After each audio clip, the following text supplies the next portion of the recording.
you do when a series of polls, one after the other, show President Trump losing to Joe Biden nationally and in key battleground states? Well, in the president's case today, you simply say the polls are fake. Even more fake, he says, than in 2016.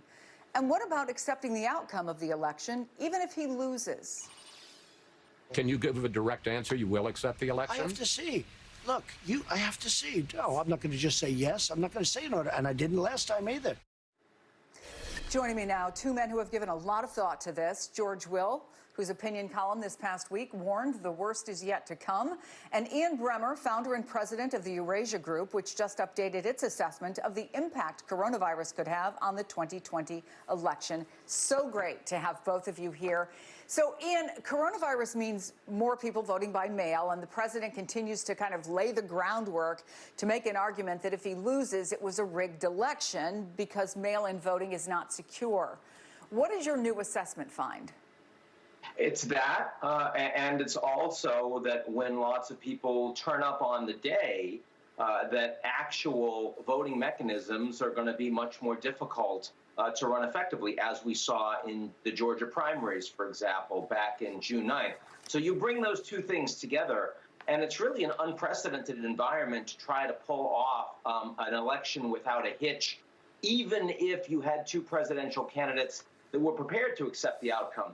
I think it's pretty clear that if Trump loses, he's not going to accept the outcome. Under virtually any circumstances, he will say it's rigged. Now, if it's an enormous blowout in favor of Biden, he can say that, but the Republicans won't be with him.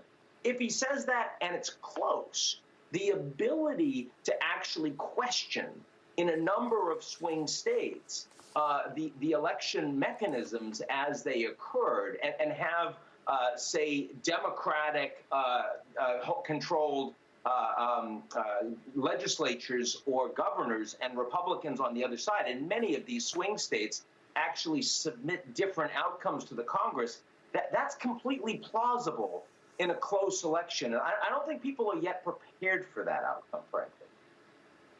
Well, George, that's pretty much what you wrote about. I'm going to read from your article.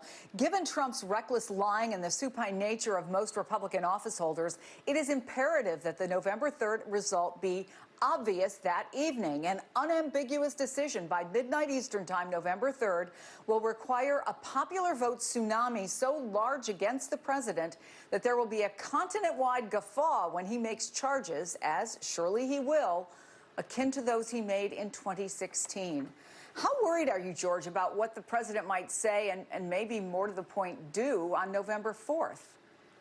I don't think I'm terribly worried. Ian is, of course, quite right. Of course the president's going to say that the election was rigged. He cried fraud in 2016 when he won. Now imagine what he's going to be like when he does not win, as I think is fairly obvious. Early voting begins in this country in 61 days in South Dakota and Minnesota, 107 days to the election. So there's a lot of warning, and the American people have shown themselves serious about the pandemic, and I think voters are going to take the measures. So we will get an avalanche of absentee and mail voting, but there will be time, I think, to handle it. But the real question is, will it be close? Ian, again, is quite right. If it's close, in a lot of swing states, there will be a problem. But political prophecy is optional folly, but I'm going to commit it. I think it's very likely that the polls today are right, that the polls today have been remarkably stable over this entire year. I have a feeling that by 10:30 p.m. Eastern time, when he's lost Florida, North Carolina, Wisconsin, Michigan, and Pennsylvania, we can all go to bed. And the president can say, I'm not going to accept this, but it's not clear to me what it means to not accept it. The electoral votes will be cast in December. At noon on January 20th, 2021, he's a trespasser in the White House. This is not a major worry. Let me stipulate that it's incredibly hard not to love George Will, and I certainly fall into that category. I am not as confident, and I'm not as confident in part because as bad as the economy is doing, the numbers are going, the momentum is going to look a lot better in third quarter. I'm more worried because as bad as the pandemic is being managed, irrespective of where we are on a vaccine, Trump is almost certain to announce that we have a vaccine that's successful. And again, the trajectory is likely to look better in November than it does right now. The country is, of course, maximally divided. But perhaps most importantly, and very different from 2016, is in 2016, Trump wasn't president. Now he is. And we absolutely know that every lever of power that he can use, legally and extra legally, to try to swing this election in his favor, he's going to deploy. And we haven't dealt with that in this country. We saw the impeachment. The impeachment failed in Senate with only one Republican voting to convict, despite the fact that Trump intended to use the power of the presidency to get a foreign government to open an investigation against Joe Biden. He's got 4 months to see how far he's going to go beyond that now. And final point is that, we're going to, in the midst of a pandemic, it is very clear that Republicans are a lot less concerned about showing up to vote in terms of personal danger than Democrats are. And I think that plays as well. So I suspect, look, I hope George is right, but I fear it's going to be closer than he thinks. So, George, let's say that it is a tsunami election in favor of Joe Biden. Even giving that, do you see the outcome of the election happening without voter suppression and maybe even widespread voter suppression?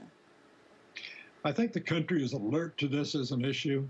I think in certain states there will be real scrutiny. I remember in 2018 there was a question of, I think, 300 polling places closed in the state of Florida and state of Georgia, 280 of them in minority neighborhoods. I think the degree of journalistic and local police attention to this is sufficient now that will be minimal. And again, a tsunami election will make a lot of this academic. George Will, always great to have you on the program. By the way, your column on the agony of being addicted to sports and the withdrawal we're all going through was fantastic. As the same time, it sent me into a deep depression. Ian Bremmer, always good to see you as well. Thank you, gentlemen, for being with me on a Sunday evening. That's going to do it for this hour. I'm Chris Jansing. Thank you so much for being with us.